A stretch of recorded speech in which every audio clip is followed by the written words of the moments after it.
I learned the cost of truth long before the world ever suspected I was paying it. From the outside, my life looked untouchable. Sold-out arenas, standing ovations, lights so bright they erased every shadow. People believed my voice meant freedom, that success meant safety. But what they never saw was how carefully truth had to be handled when power depended on my silence. Because truth in my world wasn't welcomed. It was negotiated, delayed, sometimes buried. Every time I felt the urge to speak honestly, about pressure, fear, control, or the quiet compromises no one applauded, I was reminded of what could be lost. Careers don't end loudly anymore. They fade. Support disappears. Doors close without explanation. And the price of honesty is often paid alone. So I learned to sing what I couldn't say. To smile when questions got too close. To carry truths that scared powerful people. And protect them with silence. This story isn't about scandal.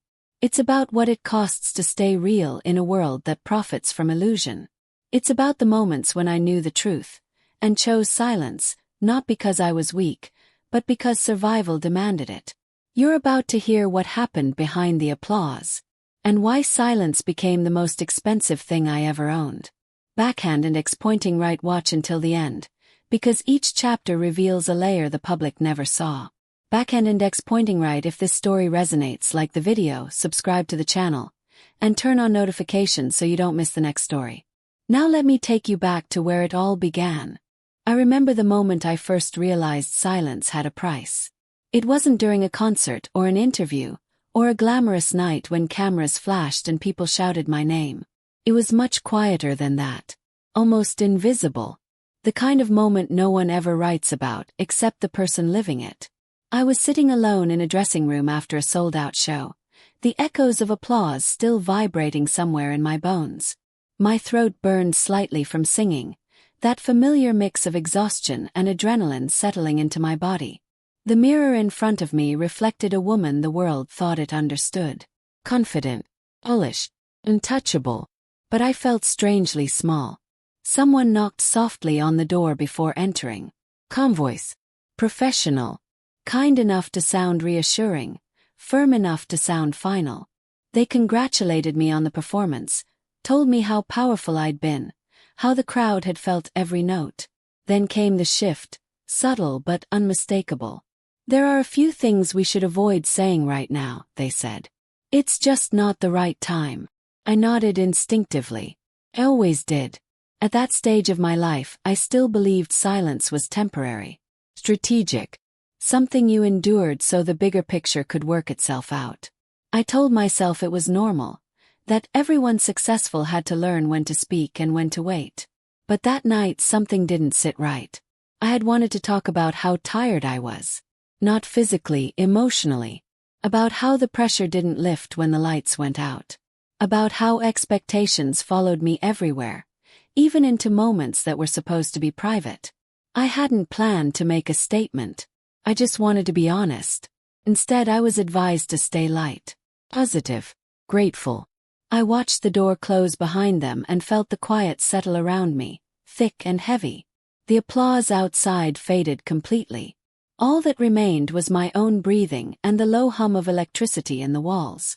That was the first time I understood that my truth wasn't dangerous because it was false. It was dangerous because it was real. From that point on, moments like that multiplied. Conversations ended just before they reached honesty. Questions were redirected. Answers were softened until they barely meant anything at all. I learned how to say a lot without saying much. How to smile while holding something back. People praised me for my grace. They didn't know how much effort it took. I began to notice how quickly discomfort made others uneasy. If I looked too serious, someone asked if I was okay. Not because they wanted to know, but because seriousness didn't fit the image. If I hesitated before answering a question, the silence was quickly filled for me. The world loved my voice. It just didn't love what might happen if I used it freely. I told myself I was protecting something important. My career, my family, the people who depended on me. That was the justification always offered. And I accepted it because I wanted to believe it. I wanted to believe silence was noble. But there were nights when I lay awake, staring at the ceiling, wondering when protecting others had started costing me pieces of myself. Music became my refuge. When I sang, I could let emotion slip through without explanation. I could feel honest without being explicit. People said they felt something deeper in my performances, something raw. They were right. That was where my truth hid. Still, even music had boundaries placed around it. Certain themes were encouraged. Others quietly discouraged. That song might send the wrong message, they'd say. Let's save that for later. Later became a familiar word. Later never came. I wasn't angry yet. Mostly I was confused. I kept asking myself if I was imagining things, if I was being too sensitive, if this was just the cost of being seen by the world. I told myself to be patient, to be professional, to be grateful. But gratitude doesn't erase discomfort. And discomfort doesn't disappear when ignored. That night in the dressing room stayed with me. Calm voice, the gentle warning, the realization that even without threats or force, silence could be expected, even required. I didn't know it then, but that was the beginning. The beginning of understanding that truth in my world came with a bill. And one day someone would have to pay it. As I stood up and turned off the lights, I made a quiet decision, one that felt small at the time, almost harmless. I would start paying attention. Because something told me that what I didn't say yet would matter more than anything I ever had. There was a time when I believed trust was automatic. I trusted because I wanted to. Because it felt easier. Because everyone around me smiled the same way, spoke gently, told me they were on my side. Trust, I thought, was part of the deal. Fame brought attention, attention brought responsibility, and responsibility required cooperation. But slowly, almost imperceptibly, trust began to feel conditional. Didn't break all at once. Crack. I noticed it in the way conversations changed depending on who was in the room. In how honesty was welcomed privately but discouraged publicly. Someone would agree with me behind closed doors, nodding sympathetically, then contradict me the moment someone more powerful walked in. First I assumed it was politics, industry behavior, nothing personal. But then it became personal. I remember a meeting where I finally voiced a concern I had been carrying for months. I spoke calmly, carefully, choosing my words like stepping stones. I talked about feeling disconnected from decisions being made about my music. About wanting to be more involved, more present, more honest in the direction I was taking. The room went quiet.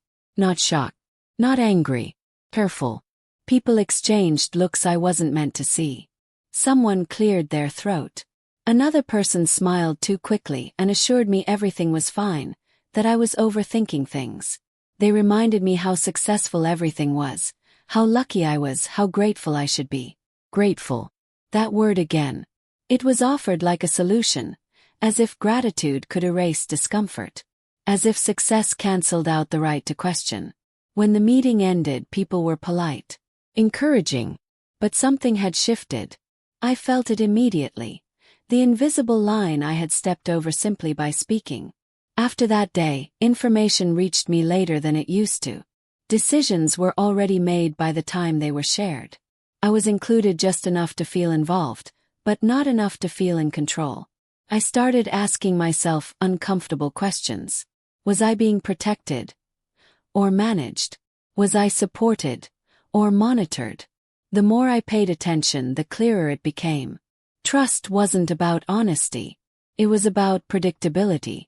As long as I behaved the way people expected, everything flowed smoothly. The moment I showed uncertainty or asked for more truth, tension appeared. It wasn't punishment. It was recalibration. I began to understand that many people didn't trust me. They trusted the version of me they could rely on. The agreeable one. The gracious one. The one who didn't disrupt the narrative. That realization hurt more than I expected. Because I had given them my heart, my voice, my vulnerability. And yet, when I asked for the same honesty in return, I was met with polite distance. I noticed how often reassurance replaced answers. How often comfort replaced clarity. "You're doing great," they'd say when what I asked was why. Or how? Or who decided? At night, the doubt crept in quietly. I replayed conversations, searching for the moment I might have gone too far. I wondered if I was being unreasonable, if I should have stayed silent like before. That's how control works best. Makes you question yourself. Music was still my escape, but even there I felt the tension. Certain emotions were welcomed. Pain framed as strength, struggle packaged as inspiration. But raw uncertainty, that made people uneasy. They wanted resilience without vulnerability. Triumph without confusion. But confusion was where I lived most days. I began to realize that the people who insisted they were protecting me were often protecting themselves. Their jobs, their influence, their version of success. And I couldn't entirely blame them. The system rewarded obedience, not truth. Still, the cost was becoming clearer. Every time I chose silence to keep the peace, something inside me withdrew. Every time I smiled instead of speaking, I felt a quiet fracture. Not dramatic, not visible, just cumulative. I wasn't isolated yet, but I felt alone in a way I never had before, surrounded by people, yet unsure who truly heard me. And that scared me more than any headline ever could. Because once trust becomes conditional, honesty becomes risky. And once honesty feels risky, silence starts to feel like survival. I didn't know where this path would lead. I only knew that something fundamental had changed. The world still applauded. The machine still moved forward. But inside, a question refused to leave me alone. If I can't speak the truth to the people closest to me, then who am I really being protected for? There's a moment when doubt stops being abstract and becomes undeniable. For me, it came on a morning that looked ordinary from the outside. Sunlight through hotel curtains. Coffee cooling on the table. My schedule laid out neatly, every hour accounted for. It should have felt comforting. Order usually does. Instead, it felt like a script I hadn't agreed to read. I had asked for a meeting the night before. Nothing dramatic. Just a conversation. I wanted clarity about a few upcoming appearances, a song choice that had quietly been removed from a setlist, a decision that had already been announced before I had approved it. When I arrived, everyone was already seated. That should have been my first warning. The tone was gentle, respectful, almost rehearsed. They thanked me for coming, told me how valued I was, how important my presence was to everything we were building.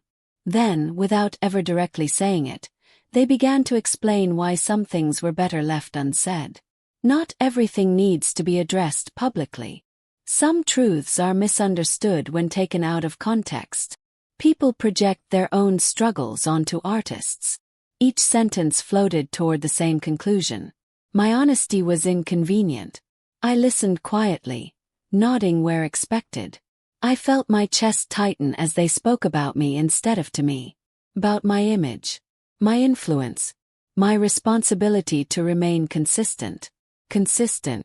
As if I were a product that needed careful handling. At one point, I asked a question I hadn't planned to ask. It slipped out before I could stop it. What happens if I don't agree? The room froze for half a second. Not long enough to be obvious, just long enough to feel intentional. Someone smiled and said, "Let's not think in terms of disagreement. We're all on the same team." But I wasn't convinced. Because teams talk to each other. Teams share information. Teams don't avoid eye contact when questions get uncomfortable. I realized then that silence wasn't just appreciated. It was expected. And expectation is heavier than pressure because it doesn't ask. It assumes. After the meeting, I walked alone for a while, letting the city noise blur into the background. People passed me without recognition, and for a brief moment, I envied them. Their freedom to exist without being managed. Without their words being weighed for consequence. I wondered how many versions of myself existed in other people's minds. The flawless singer, the grateful star, the symbol of strength. None of them matched how I felt inside. Inside I was conflicted. I wanted to be responsible. I wanted to protect the people who depended on me. But I also wanted to protect something else. My integrity. And those two things were starting to feel incompatible. That's when the fear changed shape. Before I feared losing approval. Now I feared losing myself. I noticed how carefully I began choosing my words in every interaction. How instinctively I scanned faces for reactions. How often I adjusted mid-sentence to avoid tension. I was learning a new language. One built on omission. And I was becoming fluent. The irony was painful. My entire career was built on expression, on emotion that reached people's hearts. Yet the more powerful I became, the less space I had to speak honestly. I began journaling late at night, pouring thoughts onto paper I never intended to share. It was the only place where I didn't have to edit myself, where fear didn't dictate tone, where truth could exist without consequence. Or so I believed. Because even as I wrote, a thought lingered in the back of my mind. What if silence isn't just a choice anymore? What if it's a condition? That idea unsettled me deeply. It meant that speaking freely wasn't something I could ease into. It was something I would have to break through. And breaking through always leaves scars. I remembered stories of others who had challenged expectations. How quickly admiration turned into criticism. How narratives shifted overnight. I didn't want to become another cautionary tale. But I also knew this. I couldn't unknow what I now understood. Silence was no longer neutral. It was active. It was shaping my life in ways I hadn't consented to. And the longer I stayed quiet, the more expensive honesty became. That night, as I closed my notebook and turned off the light, a realization settled heavily in my chest. The truth wasn't being hidden from the world. It was being hidden from me. And someone was counting on me, never asking why. There comes a moment when silence stops feeling like protection and starts feeling like loss. I didn't recognize it right away. Loss doesn't always announce itself with drama. Sometimes it arrives quietly, disguised as routine, smiling through interviews, nodding through meetings, agreeing without asking questions. From the outside nothing looked wrong, but inside something was eroding. I noticed it first in my body. The tightness in my chest before appearances. The way my throat felt heavy before speaking, not from singing but from holding back. I told myself it was exhaustion. Everyone did. Touring was demanding. Expectations were high. Stress was normal. Still I knew the truth. What drained me wasn't the work. It was the restraint. I began to feel like my own life was happening just slightly out of reach. Decisions were made swiftly, efficiently, and always in my best interest. I was informed, rarely consulted. When I asked questions, answers were polite but vague, as if clarity itself were dangerous. One afternoon, I overheard a conversation I wasn't meant to hear. Two voices just outside a dressing room, low and urgent. They didn't know I was there. "She's been asking more questions lately," one said. "We need to keep things calm," the other replied. "This isn't the time." There it was again. Not the time. As if truth followed a schedule someone else controlled. I stood frozen, listening to my name spoken like a variable in a plan. Not with cruelty but with calculation. That distinction hurt more than anger ever could. I walked away before they noticed me, my heart pounding. The hallway lights felt too bright, too exposed. I smiled automatically at someone passing by. The reflex so ingrained it scared me. That was when I understood something painful. Silence had become a requirement. Not requested. Not suggested. Required. And requirements come with consequences. The more I complied, the less I was trusted with information. The less I was trusted, the more isolated I became. Isolation didn't look like loneliness. It looked like being surrounded by people who spoke for me, around me instead of with me. I started losing confidence in my own instincts. I second-guessed reactions that once felt natural. I wondered if honesty made me unstable. If discomfort meant I was failing at gratitude. That's how deeply silence works. It doesn't just quiet your voice, it rewrites your perception. I missed the woman I used to be. The one who believed faith and truth were inseparable. The one who thought integrity was a strength, not a liability.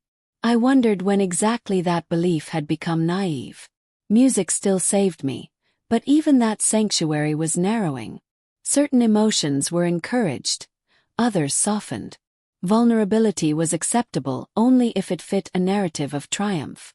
Pain was allowed only if it resolved neatly. But my pain wasn't neat. It was complicated, conflicted, human. One night, after a performance that received endless praise, I returned to my hotel room and felt nothing but emptiness. The applause replayed in my mind, distant and hollow. I sat on the edge of the bed, still in costume, and stared at the wall for a long time. I realized I was grieving something. Not fame, not success, agency. The ability to choose how my story was told. I understood then why powerful people feared truth. Not because it exposed secrets, but because it disrupted control. And control thrives on predictability. On compliance that feels voluntary. Silence had cost me clarity. It had cost me confidence. And now it was costing me peace. That night, I opened a notebook and wrote without restraint. No filters. No audience. Just truth. I didn't know what I would do with it, or if I ever would. But I needed to remember what my own voice sounded like without permission. As I wrote, something shifted. I felt fear, real fear, but also something else. Resolve. I didn't know yet how I would reclaim myself. I didn't know who I could trust or what the consequences would be. But I knew one thing with certainty. Silence was no longer neutral. It was taking more from me than I was willing to give. And once that realization settles in, there's no going back. Because survival without selfhood isn't survival at all. It's surrender. I wasn't searching for proof. That's important to say because intent matters. I wasn't trying to expose anyone. And I wasn't looking for a villain to blame. I only wanted understanding. Something solid to hold on to when everything else felt carefully arranged. The truth found me anyway. It happened during a rare quiet afternoon. The kind that feels borrowed. No cameras. No interviews. Just paperwork and time. I was reviewing documents I'd been meaning to look at for weeks. Contracts stacked neatly on a polished desk. Everything looked routine. Predictable. Then I noticed a folder that didn't belong. My name was typed on the tab, clean and unassuming. No logo. No explanation. Just my name. I hesitated. I knew there were things I wasn't meant to see. Everyone in my position knew that. Privacy was selective. Transparency was conditional. Still, curiosity isn't always reckless. Sometimes it's survival. I opened the folder slowly, my pulse already rising. What I read didn't shock me at first. It unsettled me. There were notes written in calm, professional language. Observations about emotional presentation. Discussions about narrative stability. Recommendations about minimizing risk. It felt clinical, not cruel but detached. As I turned the pages, my hands began to tremble. They weren't discussing my music. They were discussing me. My moods. My reactions. My perceived reliability. My tendency to question direction. There were suggestions about who should speak to me and when. About which environments I should avoid when I seemed too introspective. About redirecting conversations before they became problematic. Problematic. That word appeared more than once. I sat down because the room suddenly felt unsteady. It wasn't betrayal that hurt the most. It was realization. These weren't enemies plotting harm. These were people who believed they were doing the right thing. Managing. Containing. Protecting an investment. Kept reading. There was a paragraph that hollowed me out completely. A recommendation that if I became too candid, certain opportunities should be delayed until I was centered again. Entered. As if honesty were imbalance. As if truth were instability. I closed the folder carefully, afraid of making noise. Every sound outside the room felt louder than it should have. Footsteps, distant laughter, phones ringing.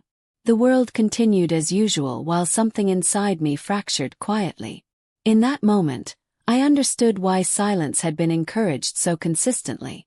It wasn't about timing. It wasn't about kindness. It was about control. And control is always afraid of unpredictability. I thought about all the times I'd doubted myself. All the moments I'd wondered if I was too sensitive, too emotional, too demanding. That doubt hadn't come from nowhere. It had been planted, watered, reinforced. And I had internalized it. That realization made me angry. But not explosive anger. Focused anger. The kind that sharpens instead of burning. I wasn't furious because I'd been lied to. I was furious because I had been underestimated. They thought silence meant weakness. They mistook grace for compliance. They forgot that my voice didn't come from approval. It came from conviction. I left the folder exactly where I found it. I didn't take anything. I didn't confront anyone. I walked out calmly, smiling at the first person I passed like nothing had happened. Inside, everything had changed. That night I couldn't sleep. I kept replaying the words in my mind, seeing my life reframed as a series of risks and adjustments. I realized how close I'd come to disappearing inside a version of myself that felt safe to others but foreign to me. The truth wasn't dramatic. It was worse. It was quiet. And quiet truths are the hardest to fight, because they don't announce themselves as enemies. They present themselves as reason. I opened my notebook and wrote until my hand ached. Not accusations. Not plans. Just clarity. I wrote down what I felt, what I knew, what I refused to forget. Because forgetting would have been easier. But easier would have meant surrender. I knew then that a choice was coming. Not public, not loud, but irreversible. I could continue as expected, protected, and diminished. Or I could reclaim myself, knowing the cost would be real. The folder had given me something no one intended to give me. Confirmation. And once you have that, silence is no longer ignorance. It's consent. I closed the notebook and stared into the dark, my heart steady despite the fear. I didn't know what I would do yet. But I knew what I wouldn't do anymore. Pretend. The morning after the truth settled into me, the world looked the same, and yet it wasn't. Sunlight filtered through the curtains like it always had. The city hummed below, indifferent and alive. Schedules waited. Expectations waited. People waited. But something inside me had shifted into a place that could not be undone. I had crossed a line without moving an inch. For the first time I saw my life clearly. Not as a gift, not as a burden, but as a negotiation. Every smile had a purpose. Every interview carried invisible boundaries. Every silence had been rewarded. And now I understood the cost. It wasn't money. It wasn't fame. It was ownership of my own voice. I sat at the edge of the bed and asked myself a question I had avoided for years. Who am I when no one is shaping the answer? The truth frightened me. Not because I didn't know who I was, but because I did. I knew that if I spoke honestly, the ground would shift. People would be uncomfortable. Some doors would close quietly. Others would slam. I would be called difficult, emotional, ungrateful. The same words always used when a woman refuses to remain manageable. Silence, on the other hand, offered safety, predictability, applause without resistance. But safety had begun to feel like a cage with velvet walls. I moved through the day on instinct, nodding when expected, responding when spoken to. Yet inside I was measuring everything differently. Every sentence felt like a choice. Every pause felt like pressure. At one point, someone praised me for being so composed. Smiled. They had no idea how close that composure was to collapse. Later, alone again, I stood in front of the mirror and studied my own reflection. The face looking back at me was familiar, polished, admired, and deeply tired. Not from work, but from restraint. I whispered, "What do you want?" The answer came without hesitation. To be heard, even when it costs me. That was the moment I accepted the loss before it happened. Because truth always demands payment. I didn't announce anything. I didn't stage a confrontation. I simply stopped filtering myself into something smaller. I asked questions that didn't have approved answers. I corrected assumptions instead of smoothing them over. I let discomfort linger instead of rescuing the room from it. The reactions were immediate. Conversations shifted. Meetings shortened. Compliments cooled. I was still celebrated, but at a distance. Admired but less consulted. Protected but no longer trusted in the same way. And yet I felt lighter. Not because it was easy but because it was honest. There were nights when fear crept back in, whispering that I had made a mistake. That silence would have been smarter. That peace could have been preserved. But then I remembered the folder. The language. The careful calculations about my truth. And I knew I could never unknow what I knew. The world doesn't punish you for lying. It punishes you for telling the truth without permission. I began writing again. Not for release, not for charts, but for meaning. Words that didn't ask to be approved. Melodies that carried questions instead of answers. Music that didn't resolve neatly. Some people didn't like it. Others felt seen. That was enough. I realized something important during that time. Power isn't taken all at once. It's surrendered in pieces, quietly, until one day you wake up and don't recognize your own reflection. I had come close to that edge. But I stepped back. Not loudly. Not heroically. Just deliberately. The truth that scared powerful people wasn't scandal or accusation. It was autonomy. A woman who knows herself cannot be rearranged. I didn't win anything by choosing honesty. There were no trophies. No headlines celebrating courage. Just a quieter room, and a louder inner voice.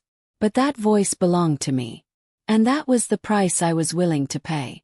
Because silence may protect you for a while. But truth, even whispered, saves you in the end. I closed my notebook one last time that night, not because I was finished, but because I was ready.